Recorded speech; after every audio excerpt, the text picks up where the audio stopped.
الله أكبر الله أكبر. بسم الله الرحمن الرحيم. الحمد لله والصلاة والسلام على رسول الله وعلى آله وصحبه ومن والاه. أما بعد، أيها الإخوة والأخوات، يقول الله تعالى في وصف هذا الشهر المبارك في وصف دقيق، يقول أياما معدودات، أي أياما قلائل. Chers frères et mes chères sœurs, Allah subhanahu wa ta'ala caractérise le mois du Ramadan comme étant des jours bien déterminés.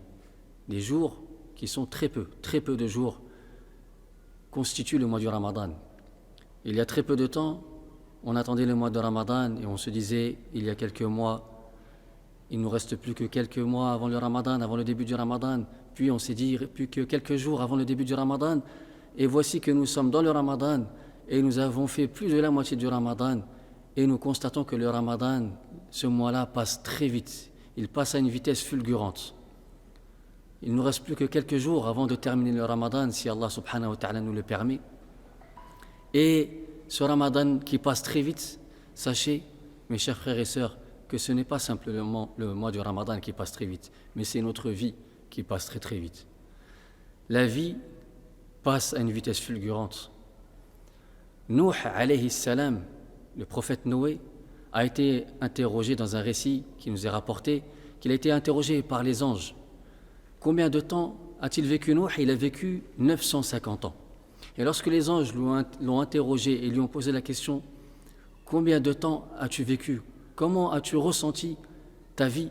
Il a dit, c'est comme si j'étais rentré par une porte d'une maison et j'étais sorti par une autre porte d'une autre maison. Lorsqu'on rentre dans une maison, bien qu'on ait la maison la plus grande du monde qui peut exister, si on rentre par une porte et on sort par une autre porte, nous allons faire que quelques minutes. Eh bien, c'est ainsi que Nuh alayhi salam a caractérisé sa vie qui a duré plus de 950 ans. Plus de 950 ans. La vie passe très vite. Allah subhanahu wa ta'ala nous dit « Ya ayyuhalladhina amanu attaqullah wal tanzur nafsum ma qaddamat lighad » Ô vous qui avez cru, craignez Allah et que chaque personne regarde ce qu'elle a préparé pour demain. Ghadan, demain, c'est le jour de la résurrection, le jour du jugement dernier. Allah subhanahu wa ta'ala l'a appelé demain, car ce jour-là est très proche. Naam, on va vivre combien de temps dans ce monde? 40, 50, 60, 70 ans, 80, 100 ans? La finalité pour nous tous sera la même. Ça sera la tombe.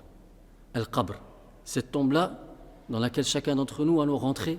Et le prophète sallallahu alayhi wa sallam nous dit إذا وضع الميت في قبره إن كان مؤمنا كانت الصلاة وتلاوة القرآن عند رأسه والصيام على يمينه والزكاة على شماله وفعل الخيرات عند رجليه.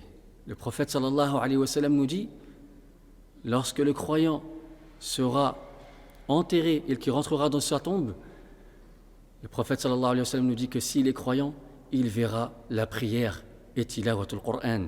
Et la lecture du Qur'an, il le verra devant sa tête et devant son visage. Et à sa droite, il verra le jeûne. À sa gauche, il verra la zakat, les aumônes qu'il a effectuées dans ce bas monde. Et à ses pieds, il verra fi'lul khairat, les bonnes actions. Donc nous, qui sommes pendant le mois du Ramadan, pensons à ce moment-là, lorsque nous allons rentrer dans la tombe, qu'est-ce qu'on va voir devant nous? Est-ce que nous avons préparé ces actions-là, as-salat, tilawatul Qur'an, la prière, tilawatul Qur'an, pour les voir dans notre tombe lorsqu'on sera enterré? As-siyam qui sera sur notre droite, le jeûne sur notre droite. Est-ce que nous avons préparé un jeûne correct pour le voir dans notre tombe à ce moment-là? As-zakat, l'aumône, à notre gauche. Avons fait des sadaqas et des zakats pendant ce mois de Ramadan pour les voir dans ce moment-là, dans notre tombe. Fi'lul khairat, les bonnes actions que nous verrons à notre pied, dans notre tombe. Avons fait de bonnes actions? Ou sommes-nous restés comme ça, à passer les jours du mois du Ramadan, à ne rien faire, ne pas continuer à faire de bonnes actions? Ceci sera dans la tombe. Et la tombe, combien de temps nous allons vivre dans la tombe? Ceux qui nous ont précédés, qui sont déjà dans leur tombe, parents, grands-parents, arrière-grands-parents, les autres générations, le prophète sallallahu alayhi wa sallam est dans sa tombe depuis plus de 1400 ans. Plus de 1400 ans, il est dans sa tombe, le prophète sallallahu alayhi wa sallam, le meilleur des hommes. Alors nous, cette vie-là que nous allons mener, de 60, 70 ans, 80, que vaut-elle face à tout ce temps-là que nous allons passer dans la tombe, al-hayat al-barzakhiyya, qui va durer des années et des années et des années. Et après, al-hayat al-barzakhiyya, cette vie-là dans la tombe, il y aura le jour de la résurrection, le jour du jugement, le jour où nous allons sortir de nos tombes et nous allons nous présenter devant Allah subhanahu wa ta'ala. Et ce jour-là, le prophète Allah subhanahu wa ta'ala nous dit qu'il durera plus de 50 000 ans. Plus de 50 000 ans. Et ce jour-là, ce sera le jour de la rétribution, le jour du jugement, le jour où tu seras récompensé de ces efforts-là que tu auras fait pendant ce mois-là de Ramadan et tous les autres mois de Ramadan que tu as vécu. Ce jour-là, certains prendront leur livre par la droite et ils diront « Ha'u kitabiyah » le livre de leurs actions, les actions qu'ils ont fait dans ce bas monde-là, les actions qu'ils ont fait pendant le mois de Ramadan, tu les verras dans ce livre-là. Ce livre-là que tu es en train d'écrire par tes actions. Tu les verras et tu seras fier et tu seras heureux et tu montreras aux gens « Ha'u kitabiyah » lisez ce livre-là, lisez ce livre de bonnes actions. Tu seras fier d'avoir fait ces prières et cette lecture du Coran et ce jeûne du mois de Ramadan à ce moment-là. Mais si tu n'as rien fait pendant ce mois de Ramadan, qu'est-ce que tu diras? Tu feras peut-être partie de ceux qui prendront leur livre par leur main gauche et qui seront tristes de n'avoir rien fait dans ce bas monde-là. 50 000 ans le jour du jugement dernier. Que vaut 50 000 ans face à cette vie-là que nous allons mener, 40, 50, 60 ans, 70 ans? Ce sont quelques jours qui sont devant nous, qui nous attendent encore jusqu'au jour de l'Eid, où nous devons faire encore plus d'efforts pour préparer cette tombe, préparer le jour du jugement dernier et préparer l'éternité. Car après le jour du jugement dernier, il y aura deux parties, les gens du paradis et les gens de l'enfer. On demande à Allah subhanahu wa ta'ala que nous fassions partie des gens du paradis.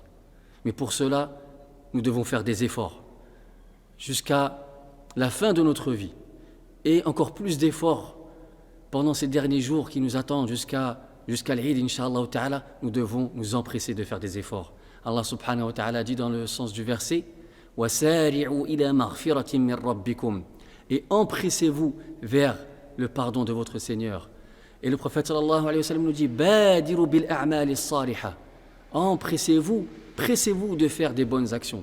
Nous devons nous presser et pas attendre le dernier moment, car ces jours-là passent très très vite. Le jour de l'Eid arrive très rapidement, et le jour de l'Eid nous disons quoi?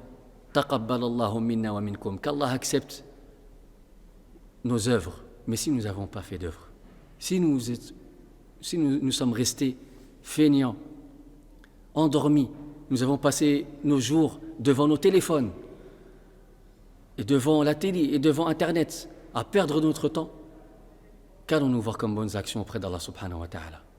Qu'est-ce que Allah subhanahu wa ta'ala va accepter de nous? Je terminerai par donner un conseil. Ces derniers jours que nous allons vivre du mois du Ramadan sont précieux. Ces derniers jours-là demandent de nous des sacrifices, des efforts. Un savant faisait beaucoup d'efforts, beaucoup de prières, beaucoup de récitations de Coran, beaucoup de sadaqa, beaucoup de bonnes actions. Et ils lui ont dit « Pourquoi tu fais beaucoup de bonnes actions? Tu es en train de te fatiguer. » Et il a répondu « Je me fatigue aujourd'hui pour être tranquille demain, pour m'apaiser et avoir la tranquillité demain. » La fatigue aujourd'hui que nous avons lorsque nous prions la nuit, as-salat al-tarawih, au qiyam al-layl dans le troisième tiers de la nuit, le jeûne du mois du Ramadan, les lectures du Coran, toute cette fatigue-là, c'est une fatigue qui partira et la bonne récompense restera. Et la bonne récompense restera. Par contre, si nous continuons de faire des péchés, ces péchés-là qui suscitent une jouissance, un plaisir, ce plaisir-là reste éphémère, il partira et c'est les punitions et le châtiment d'Allah subhanahu wa ta'ala qui restera.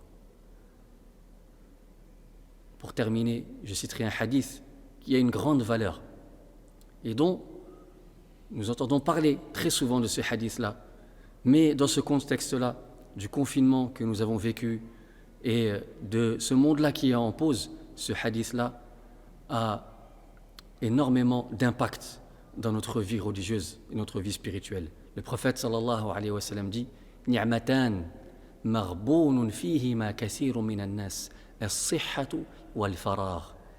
Le prophète sallallahu alayhi wa sallam a dit, il y a deux bienfaits dont énormément ou la plupart des gens sont négligents. As-sihha wal-faragh, la bonne santé et le temps libre. Pour celui qui a la bonne santé et le temps libre, qu'il profite de ces deux grands bienfaits pour s'approcher d'Allah subhanahu wa ta'ala davantage et de faire des bonnes actions. أسأل الله جل وعلا أن يبارك لنا في أوقاتنا وفي صحتنا وأن يتقبل منا الأعمال الصالحة. اللهم احفظنا واحفظ المسلمين في كل مكان. أقول قولي هذا والحمد لله رب العالمين. سبحان ربك رب العزة عما يصفون وسلام على المرسلين والحمد لله رب العالمين.